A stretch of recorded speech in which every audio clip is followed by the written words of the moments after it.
Hello and welcome to the Womxn Show. I'm Lenina Rasool, and today we are speaking about men, masculinity, toxic masculinity, trauma, and healing.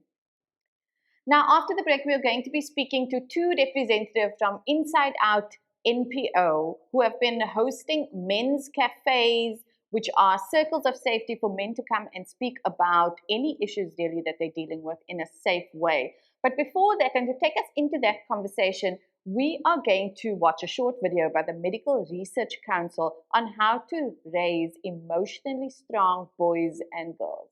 Let's have a look.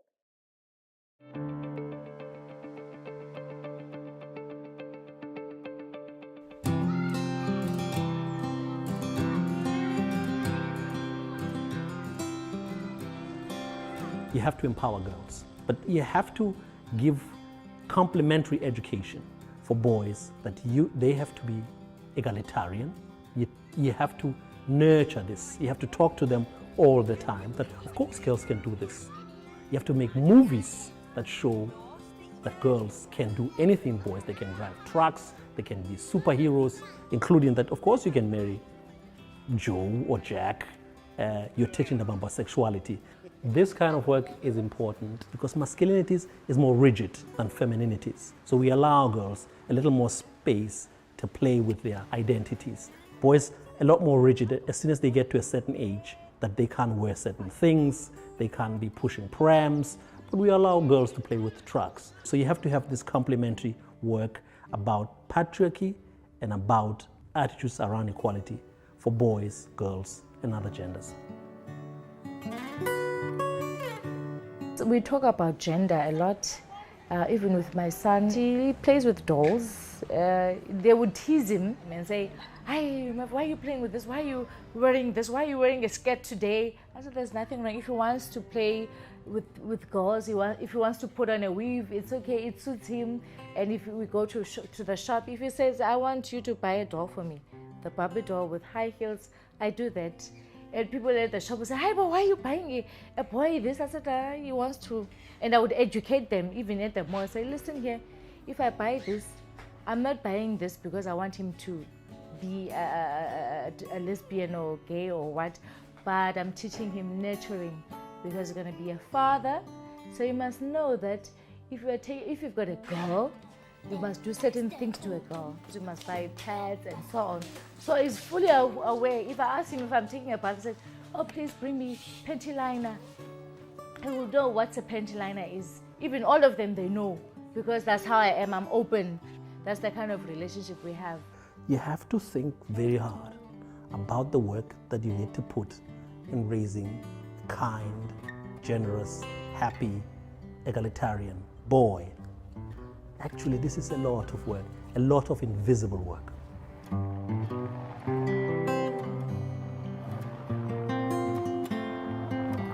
How are we empowering girl children when they have to constantly be the ones to push back?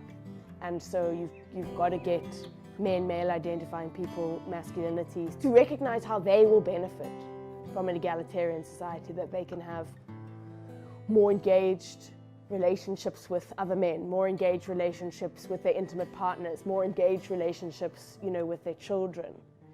And I think this is something that we were talking about before in some of the research that we've been doing, the workshops we've been doing.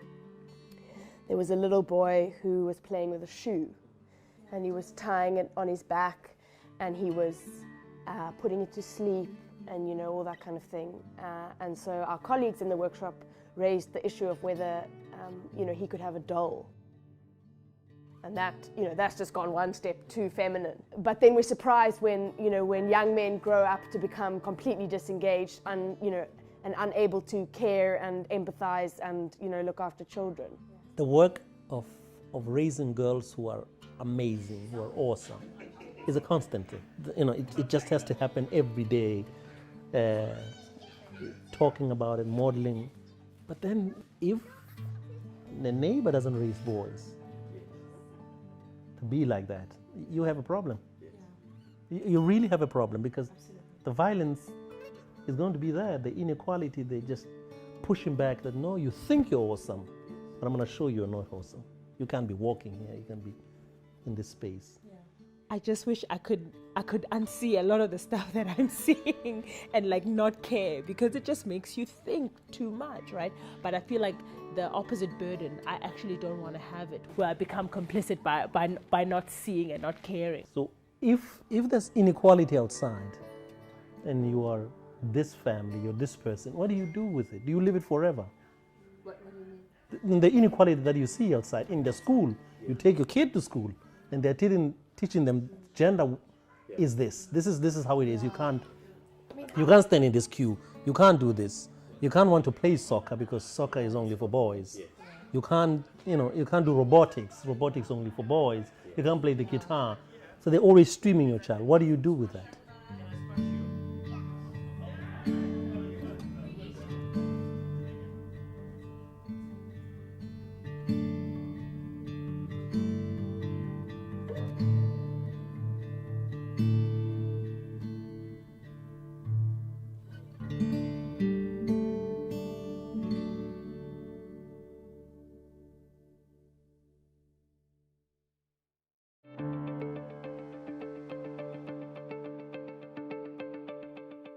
That was a short video by the Medical Research Council on how to raise emotionally strong boys and girls. We are going to take a short break, but we'll be back with more after this.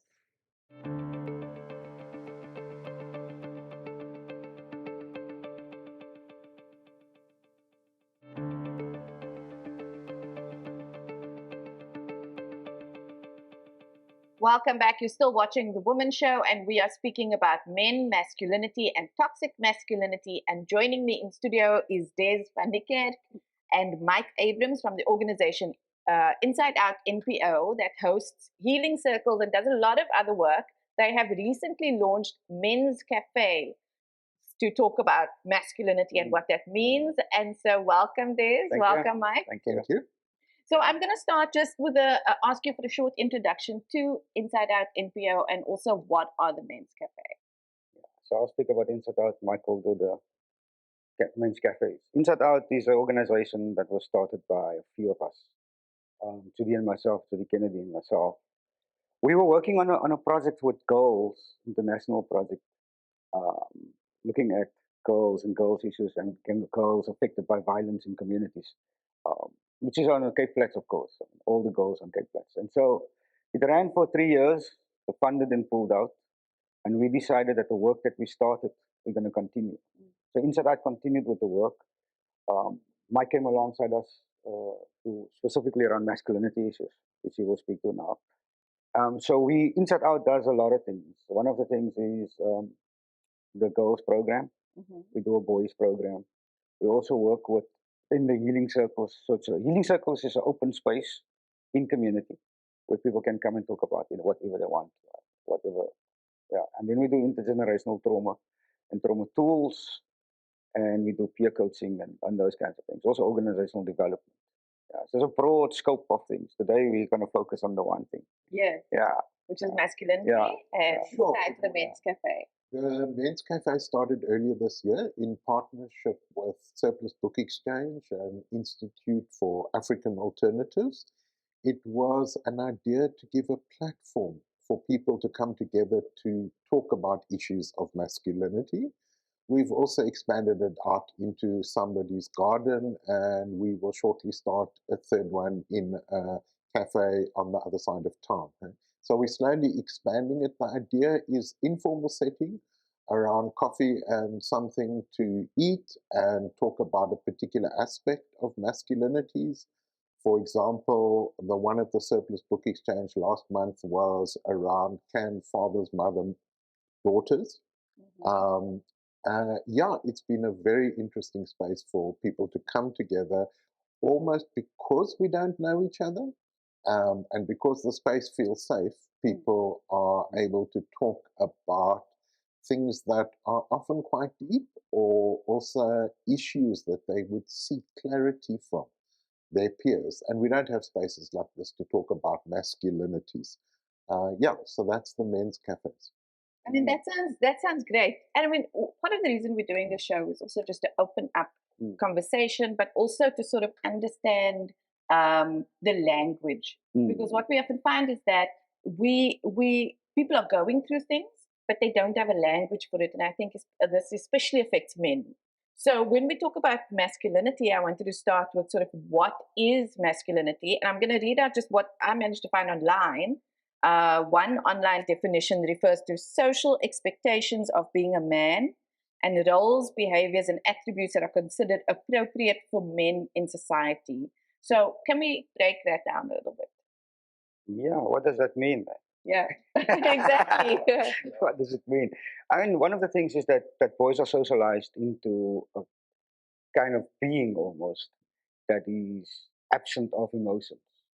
An example would be when a boy grows up in a community and he falls or he hurts himself, he goes home. The mom would say, "Why are you crying? Men don't cry. Wash yourself off, dust yourself off. If it's a fight, go back and go fight again." So those are some of the socializations around being a boy and how he's then socialized into becoming a man, and then the challenges that he has in the conversation with women, with other men, and all of those kinds of stuff. Yeah.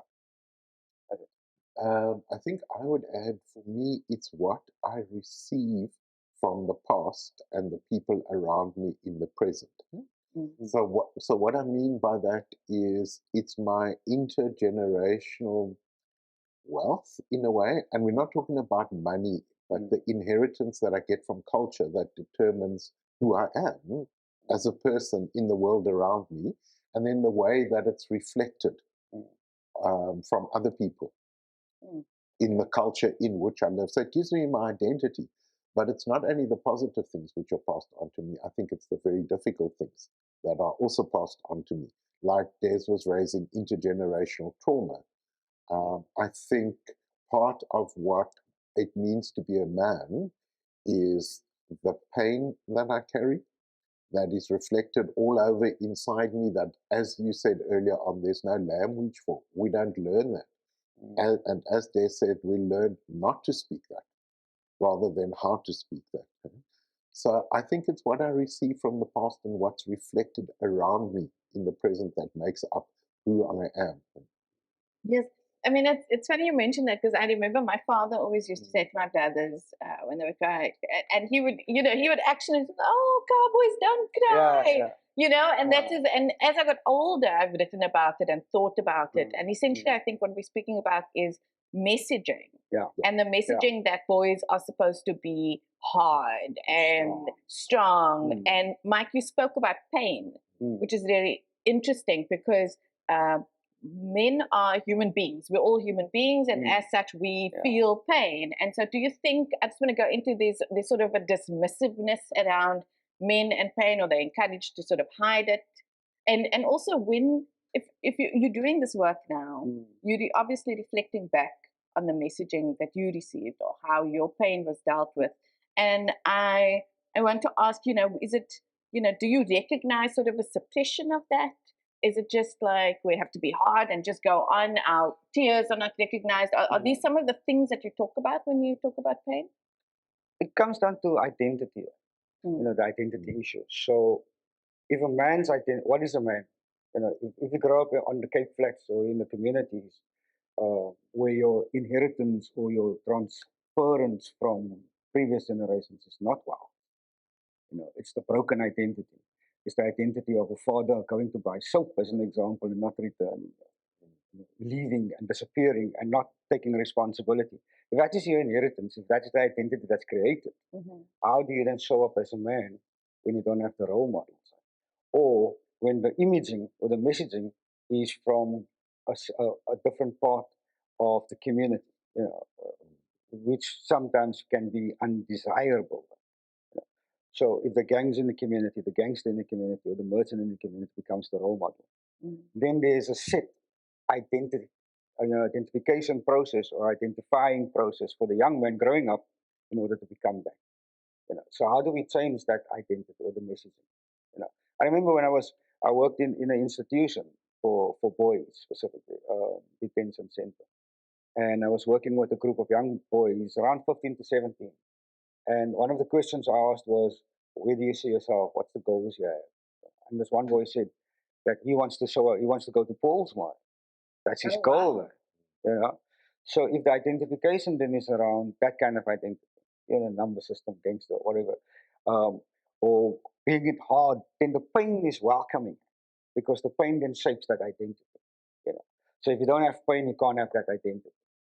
So if you look at even internationally, how men are identified through war, going to war, being trained as a soldier, it's very similar on the Cape Plateau. The rites of passage process, in order for that boy to show up as a man. So it's very difficult when you grow up in a specific location. Ukraine, as an example now, Russia and Ukraine. What is that about? It's two men or one man wanting to show off more power than the other man. So it's really about how do we socialize ourselves as men around the identity of war or conflict or the lack of showing pain, even in the presence of pain. So this physical pain, of course, that we inflicted, but what about the scars that lies inside? So there's underlying scars that men don't speak about.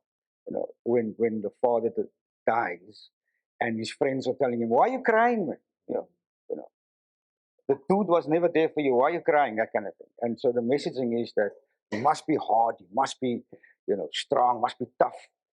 If you cry, you're not a man. So I like that you brought up sort of what is a man, and the way that we're interrogating this. I want to say, one of the very first motivational speakers I heard was Gayton McKenzie, and one of the things that struck me was he had said that his father was a teacher, very straight-laced. He had a good job, but they didn't have a lot of money. And so the people who had a lot of money were the gangsters. So they had cars and they had, they had all of these things. And that became an aspiration as opposed to his father, who I imagined to him looked like he was just slogging away for almost nothing every day. And so I wanted to ask also then about this sort of messaging. So if I'm thinking about these parents at home and they're not understanding, they're trying to provide a decent home, they're using messaging that you must be a good boy or you must finish school, and yet none of that looks attractive. That route looks attractive. So when we speak about role models and we say we need good role models, do we need to just think about, do we need to be speaking to boys differently? Absolutely. Absolutely, absolutely, and absolutely. We need to be speaking to boys differently, but I think we can't only put that responsibility on the family. I think that's critical. The family, and I think in the family you can be encouraged to feel your emotions as a boy. Growing up and not only feeling them, being allowed to express them. And being allowed to say things when you're sent outside to look at the noise that's going on outside in the street or in your front yard or something, to be able to say, I'm scared of going outside. Just a thing, even if you still have to go outside. But I don't think we can only leave it to our families.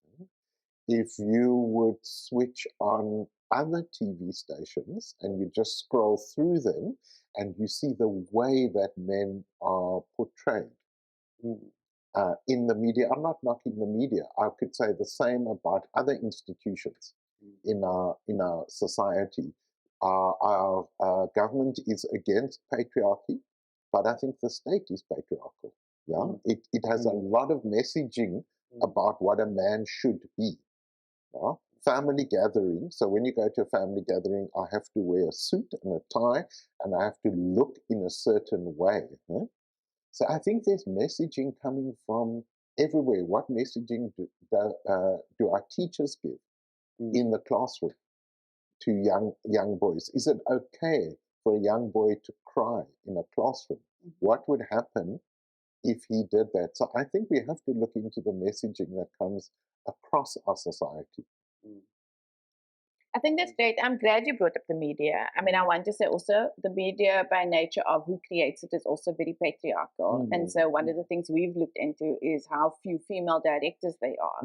And so, and a former boss of mine who was a male, actually, he was saying, I don't let my kids watch Disney because when you look at all of the violence in there, and he used the Lion King, it was like an eye-opener for me, about these also two brothers fighting, and the little boy having to step up and fight his uncle. I mean, really, that's what the story is. Mhm.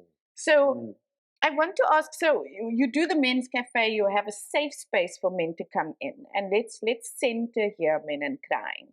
Let's just do that, because that is one of the, when you feel pain, we are designed to cry, right? But then we're living in a society where men are not supposed to cry, but it's not acceptable to a degree. These are not just the messaging, but it still happens, even in the family. You say, we can't leave it to the family because that family might not be socialized to accept crying.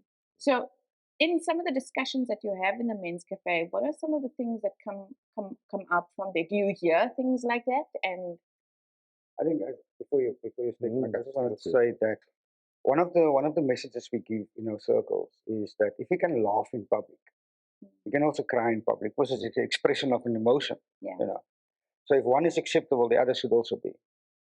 And so we open the space for all emotions to be present. So if there's an outburst, you're welcome. If there's a breakdown, it's welcome. It's what happens after that, and how we support that individual through the process of breaking down or crying. Or, you know, I come across as a very hard facilitator a lot of times, because when people cry, when men cry, say, name the tear. Where does the crying come from? You know, what does it? What you know? What area of your life? What's the thing that happened there? So that we can then unpack and help and support through the process. So, I think in the men's cafe, all stories are welcome. I think the safe space that we try to create is not about taking away all the difficulties and contradictions of life. It's about bringing them into the safe space. But what creates the safety is the way we accept each other and what people bring into the space. There are definitely gender reconciliation programs that put a lot of pressure on men to cry, almost as a cathartic healing thing. That's not what we do.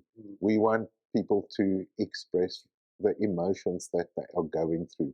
This is about real emotions, not about a falsely created environment which you could travel through something. It's got to be real for you, because what we're experiencing in life as people is real. So the men's cafe needs to be real, but a safe space based on acceptance. Wherever you come from, around your identities, you're accepted there. And then if you do share, as people have shared all sorts of things, from light, funny stories to hard, difficult stories, there is a place for support from other people. And I think that's important, because we often don't get support from people around us. If I were in a work situation and I got a phone call about, let's say, about some difficult news, and it just evoked the feeling of tears for me, I'm going to get looked at like, this is a public space, you know? You don't go to the toilet or something. Pull yourself together. Pull yourself towards yourself. yes. Yeah. So I think it's about creating safe spaces where we can experience that emotion and not cut them off. I often ask a question, why do men wear ties? And I think that men wear ties because it sits here and it throttles your ability, makes it, you can't go because it's stuck. And I think what we need to do is open it up and loosen it. And we also need to factor in power, because not all men got the same power. Yeah. That thing of ties comes from Europe. Yeah, it's colonial thing. So why are we wearing ties in the hot southern tip of Africa?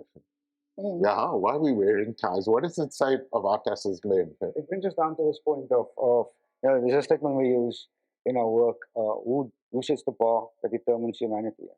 Yeah, So I like that. who determines that? And then if it's external and it creates promotion or remuneration or whatever, then you align, because it gives you status, it gives you, you know, acceptance, it creates you becoming better than others. And that's where the competition comes from. You know, maybe later we can talk about the three enemies of man. You know, every man has three enemies. No, definitely. You know, and on the tie issue, I'm an 8-year-old daughter who's at school. So she keeps asking me, why do I have to wear this tie? You know, and I'm like, I don't know. But guys, we need to take a short break. We will be back with more after this.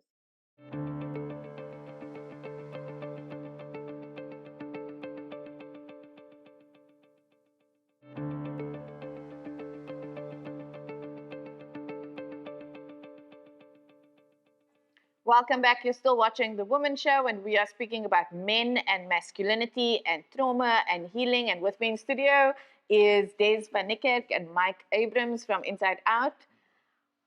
We were speaking about men and feelings and emotions before the show, and specifically men and crying. I just want to pivot a little bit to a term that often comes up in social media. It's trending all the time, toxic masculinity. So it comes up when usually people are talking about gender-based violence or domestic violence or any sort of behavior by men that seems toxic. And I want us to unpack it because it seems to have become sort of some blanket term, right? So what is toxic masculinity? But also some of the narrative is that toxic masculinity is toxic for women and men. And so following that, just wanted to ask, how can masculinity be toxic for men also? Either one. Are you defining the term toxic? Toxic masculinity. It's become a buzzword. Yeah. And I wonder exactly what it means myself. We know what masculinity means and we know what toxic means. But I think we need to factor into that a few things. When does masculinity become toxic? Because we're almost assuming that all masculinities are toxic. And the work that we do isn't about blaming men. It's about understanding so we can unlock. There's a difference, which is not the same as saying, I'm not justifying toxic masculinity. I'm trying to understand what it is. And I think we have to factor in power, things like colonialism, things like unemployment. There's a racialized hierarchy of men in South Africa. White men are still at the top. So where is the fountain of toxicity? Goes back to what Dezz was saying earlier about who sets the standard.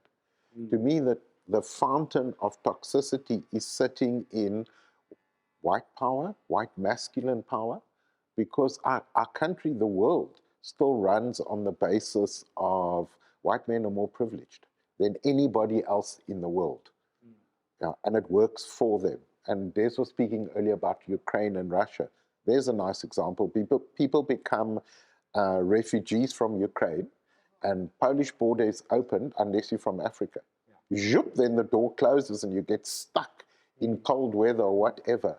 There's a brilliant example of that. So I think we do need to think it through very carefully and understand where the fountain of toxicity is coming from. Otherwise, we don't look at the right issues in managing it and dealing it and overcoming it. I think we can't answer that in one show. No, definitely. You brought up unemployment, so that's really interesting for me. Yeah. So, there's nothing wrong, I think, with wanting to be, I'm just going to throw out notions here, like, head of the house or breadwinner or things like that. And so we know, even though these are assigned within certain text or narrative to men, we know that single mothers can be breadwinners. So anyone can be a breadwinner. Anyone can be a head of a household. But I think when it's strongly aligned with the identity of being a man, it can become toxic because now you're unemployed and all of a sudden your identity, both of you spoke about identity, right? It's also about value and worth. Okay, so if you're unemployed, do you still maintain the same value and worth to the family as a man? Yes. All right. So there's four things I want to quickly just run through. Okay. One is, if you separate man from land, it becomes an issue. If his identity is locked up in the land, ownership versus, being a backyard dweller, as an example. So what happens with that power? Where does it shift? Where generations ago you owned the land, But now you're so far disconnected from that generation, even just 4 generations ago, and now you don't have land. What happens to the identity through the generations? And what do we pass on to the next generation? The lack of power, the lack of identity, the lack of land or landlessness, all of that. So that's the one thing. And then the 3 enemies I spoke about, Yes. I referenced earlier. So the one is competition.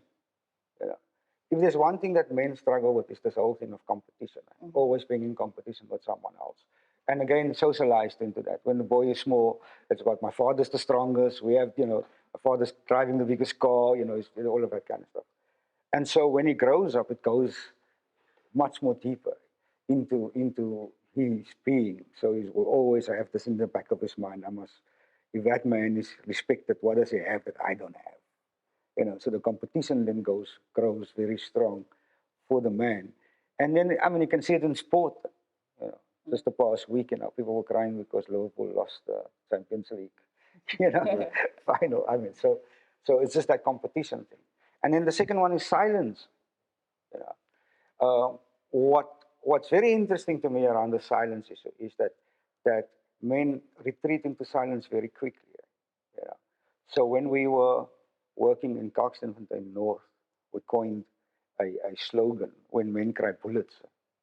So when the expression goes from silence to the fist, so because he doesn't have the vocabulary to express how he's feeling, because he's been driven into silence, not just by his family, not just by the women in his life, but also by other men outside in the community. When you're not strong enough, you're not big enough, you don't earn enough, in the social circles, you're always driven into silence. What doesn't help is when he gets home and his partner gives him the silent treatment, because he's already familiar with that. All right. What happens, what becomes worse is when that man struggles with low self-esteem. He's been unemployed, he's got a job now, he's not earning as much as his partner is. All of that kind of issues that he's struggling with. And then he retreats into depression. And so it's not picked up because he doesn't speak at home, and before you know it, he commits suicide. So that's one of the things around silence. Our silence drive you into, the opposite side of being socialized and all of that. That's the one thing. The other thing, the third enemy is loneliness.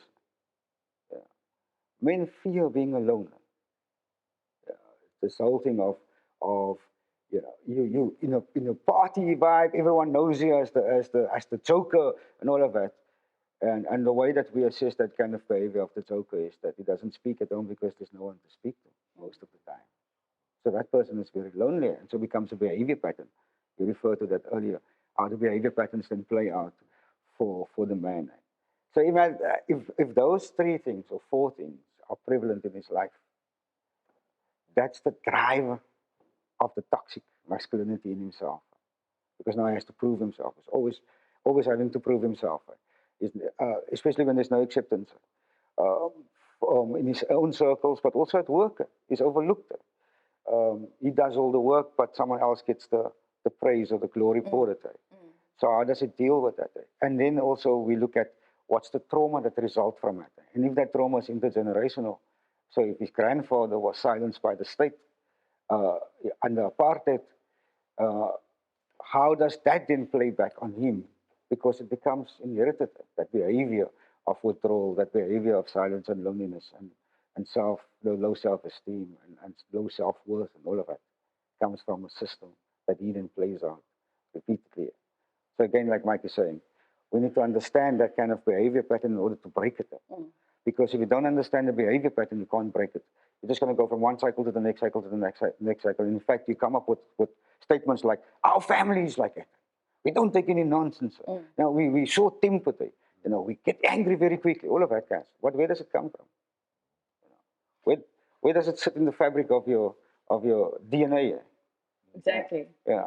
I want to ask a question because you spoke about value and worth, and then we worked through some of these things. You spoke about the competition. So when we take away these sort of masculine roles and behaviors, and especially the toxic ones, all those types of labels that are given to us, this is what the men in our family are like, or, even with women, we've had women being discouraged from leaving abusive situations because our family doesn't divorce, you know. So it's really about, you know, what do other people think? We speak about that a lot on the show. So I want to ask you, as in, if somebody starts a process of awareness and understanding that their worth and their value is not determined by external factors, again, coming back to unemployment, such an easy thing to strip away your worth in a country where we have such a high rate of unemployment, right? But a lot of people, we act as if, and our narrative is very much like, oh, you can't get a job. But actually, you know, it's got nothing to do with it. So what I want to ask is, where, you know, how do people start processing what is a foundation for worth and value, and I coined a new term, enoughness, right? Enoughness. Outside of these external things, like what do men, and I'm asking this because you're talking about depression and suicide and loneliness, you know, what is something that they can sort of like hold on to that you sort of, I guess, encourage in your counseling and your, in the cafes? You want to go? All right. So one of the things, it depends on the individual. So that line of what's enough, as an example, would be: are we talking things, stuff? Are we talking about peace inside? That's enough. Right? So where do you draw the line? Where's the competition line? Is it that you want to be promoted and want more money, or is it because it gives you a status? You know, and you can provide for your family, or you can't provide for your family. So it's very tricky when it comes to what's the starting point. But I think one of the things that where everyone starts at is to understand what's going on with you. So you must understand what's the stuff that makes you, that you struggle with, you grappling with, that keeps you awake at night, and how do you then start that journey? The other thing is also around healing and how we understand healing. So healing is this term of wellness, you know, it gets quoted in all this beautiful things, like you go to the wellness, you get a massage, you come back, you're healed from whatever. Yes, I always say the narrative of self-care almost feels like it is beyond us, and by us I mean certain demographics, because it is associated with money. Yeah. Right? So the question I always ask is when we talk about healing from what to what? What do you want to be healed from? All right. And then in that journey of healing, where do you want to be healed to, or what do you want to be healed to? So defining that, I'm going from this point to that point. If you go on a trip, you must have and we say it's not about the destination, it's about the journey, but you must have a destination as a goal. This is where we're heading, all right? And part of that has got to do with self-talk. You know, so how do you speak to yourself? What's the things you say to yourself when you go sleep at night? You know, what's the stuff that you're reflecting on? Is it like, yeah, today I've messed up. Yeah, you stupid. Should have done, you know, in conversations, I should have said that. So most of the time, that's the reflection. How do we shift that from saying, I missed an opportunity, I must create another one? How will that next opportunity look? You know, and start preparing yourself for that. And that comes with studying and preparing and reading and, you know, sharpening your tools and all of that. So it's not just like you walk with your hands in your pocket and sing a lullaby and think everything is going to change. You know? So they work, and it's hard work, and it's dedicated work, and it's committed work, and you must do the work. No one else is going to do it for you. And that's a message we give. And then we have support. Our support is not help. We're not going to do it for you. We're going to help, or we're going to assist you through the process. We're going to support you through the process. We're going to ask the questions through the process. But we're not going to do it for you. And I think it's the hard questions that men must ask themselves. Why do I want to change? Number one. Why do I want to change? Who do I change for? You know, how is it going to benefit me? How is it going to benefit everyone around me?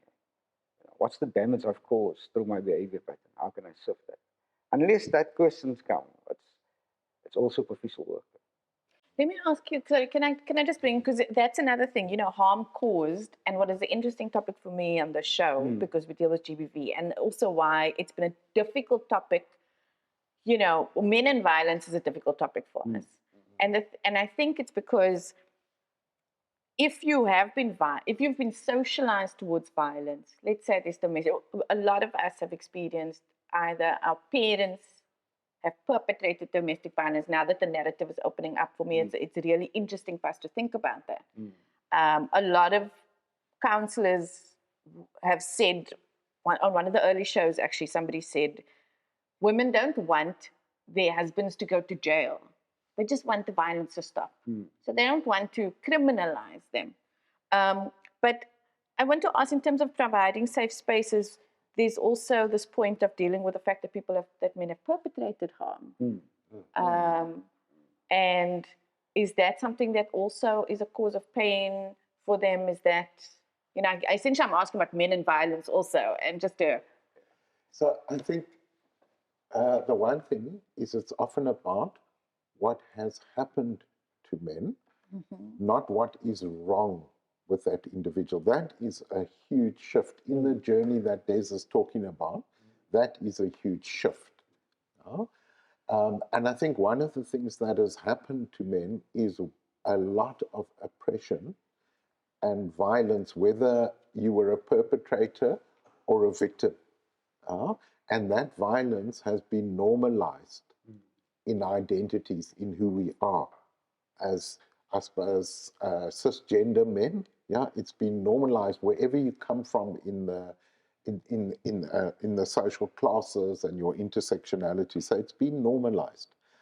I think what we don't nearly talk enough about in South Africa is intergenerational transference of trauma. So the trauma is coming from way back. And Dezz raised losing the land. That can be 4 or 5 generations. We're pretending now that that's almost done.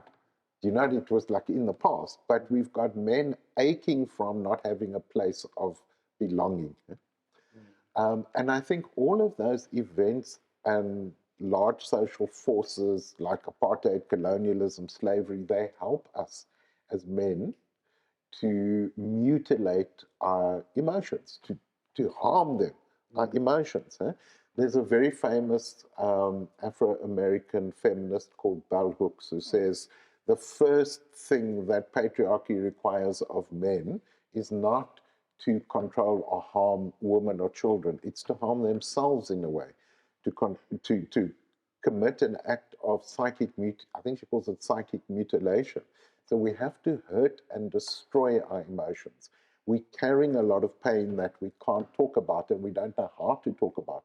So it gets bottled up. And then the system we live in, which creates the unemployment, it's not a natural thing. Unemployment's created.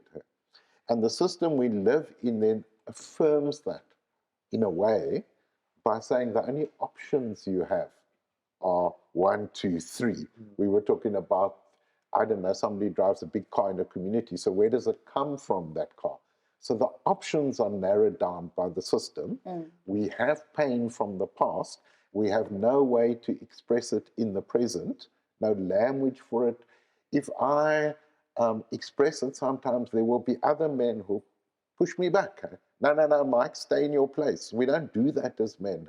Let's go back to talking about who was at the center half in Kaiser Chiefs. And so we go back onto safe ground. So I think we're constantly in a cycle of pain. Those 3 or 4 laws of men, I don't know, we call them different things. So those are what create us and lock us in our cages. And with that, I also want to say, because you mentioned loneliness, but you also, parallel to being a joker. And that also means that you can be well-loved and surrounded by a lot of people, but if you're not if there are no safe spaces, or you're not talking about anything if you're not able to speak to anybody about things that are important to you, then that is still loneliness, right? It's not just being surrounded by people. And because we are embossed, yes, the people close to us miss it. Yes. And then when we miss it, you lose the person. Yes. Because you're not in tune to what's going on with the man. Yes. Dezz and Mike, we only have a few minutes left. I just want to get something from each of you, preferably something encouraging. We know there's a lot of people out there who are struggling with these issues. 1 or 2 points. Let's go with the elder. I think what we've got to see is that our masculine identities are not fixed. They're constantly changing.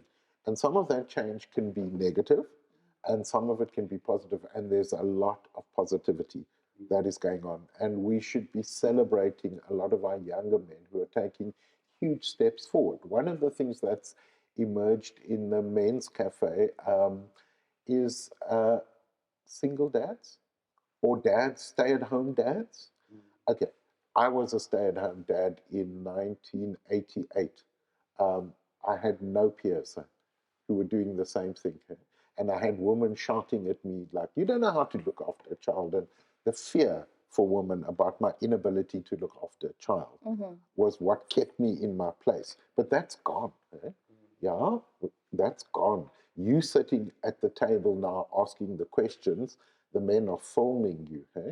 That's a change. Yeah, because you sitting at the table with us. Yeah, there's a woman show, and we're on the woman show. Yeah. For me to imagine that 10 years ago, Yeah.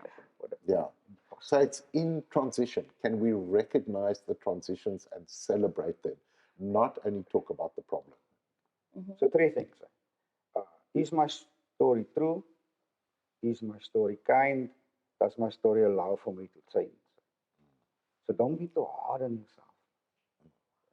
That's basically the message.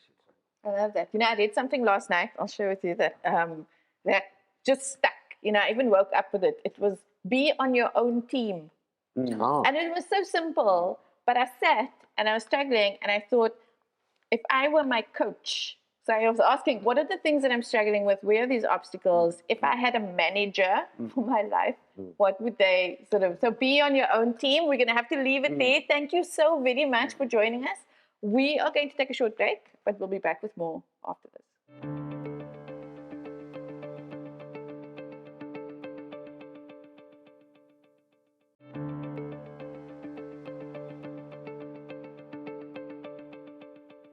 Welcome back. You're still watching The Womxn Show, and we have been speaking about men and masculinity.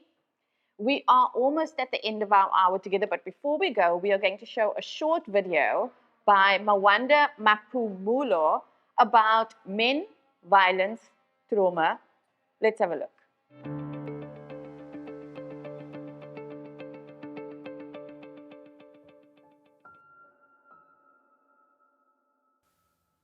I have a question. Looking at society, I've been asking myself this question. What about the males? What about the males?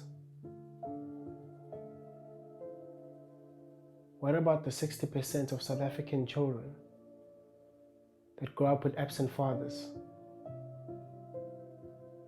What about the more than 40% of mothers that raise up their kids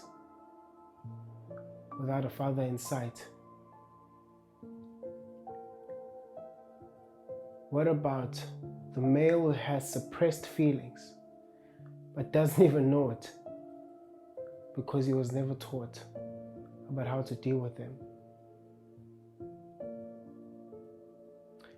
What about the 60-year-old man with a small boy crying inside of him because of all his past traumas? What about the woman who's currently being abused right now? Not because of what she did, because all she's ever done is be a loving and caring person to this man.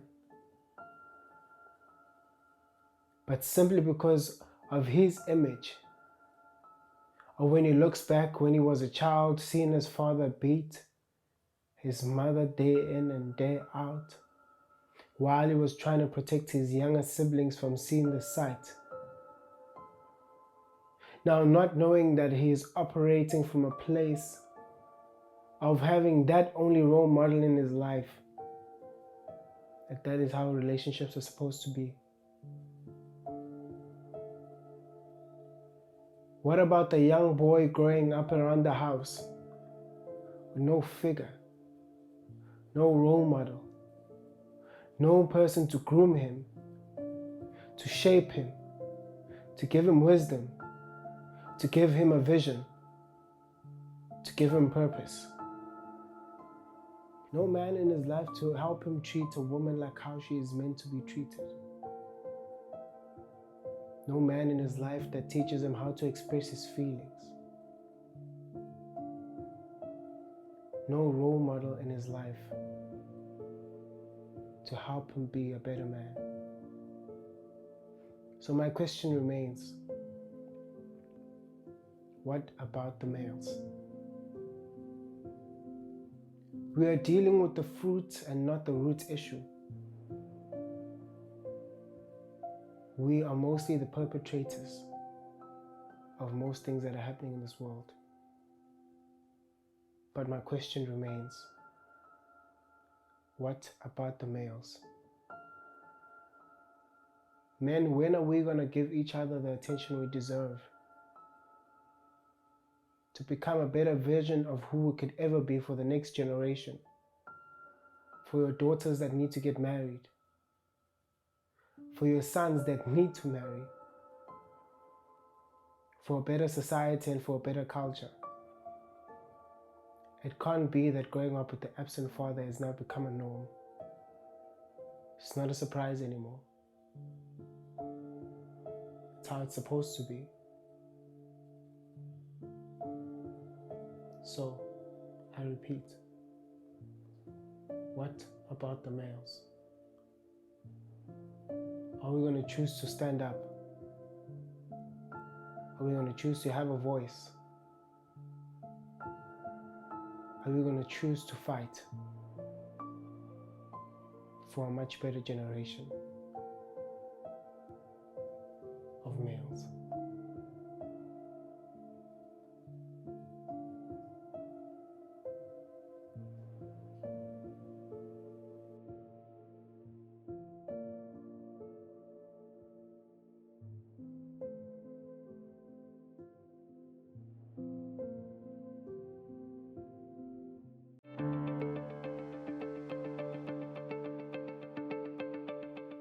And that brings us to the end of our hour together. If we can take anything from the conversation, let's leave it with the 3 enemies of men are competition, silence, and loneliness. Now, if you would like to get in touch with the Men's Cafe, their details are up on the screen now. And if you are struggling with anything and need to speak to someone, we've got the number of the South African Depression and Anxiety Group up on the screen right now. Thank you for joining us. I'm Lenina Rasool. Goodbye.